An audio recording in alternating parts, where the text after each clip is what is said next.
Tieto dva Roblox Piggy videá nám niečo ukazuje niečo.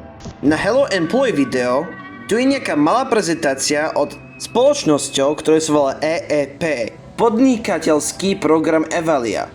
A ten červená panda, ktorý sa volá že Ryder Page, on sa predstavil zo seba a ukázal na tom továrni, ako sa tam pracuje a postaviť si robotov. To sa podobá na niekoho? A ešte sa tu ukazuje, jak si šetriť elektrínu, a jak roboti varia obedy, a jak sa pozdraviť s robotmi. I have a question.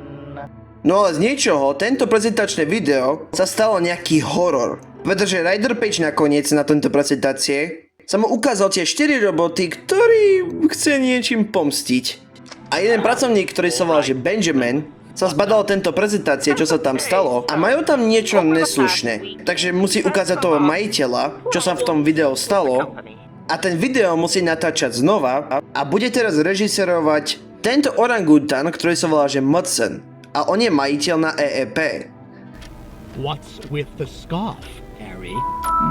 OK, ten ochranné služby prostredníctvom mechanikov a strojov sa bude editovať znova, ale odteraz bude natáčať špeciálneho hosta, aby porozprávali trochu, ako ten spoločnosť sa daria dobrú na tú prácu. Ešte aj Mr. P, čo mu rozpráva o veľkej dobrej hodnote. From my experience, Mudson and his efficient team of bright engineers and workers have their vision set on what's best for the country and for their business. And yeah, I think they're great. A ten spoločnosť sa mu ukázalo, jak roboti nie sú nebezpečné a dávajú spoločnosť pre všetkých, aby mohli rozhodnúť, aby to pracovalo veľmi rýchle a možné. No ale ten editor, ktorý editoval ten celú prezentáciu, ukázal nám tento jeden videjčko, ktorý...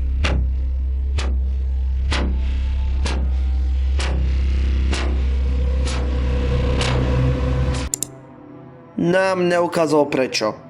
Ale tieto videá sa ukazuje niečo s budúcnosťami od Roblox Piggy. Môžeš Piggy Book 3 alebo spin-off, alebo niečo viac iné.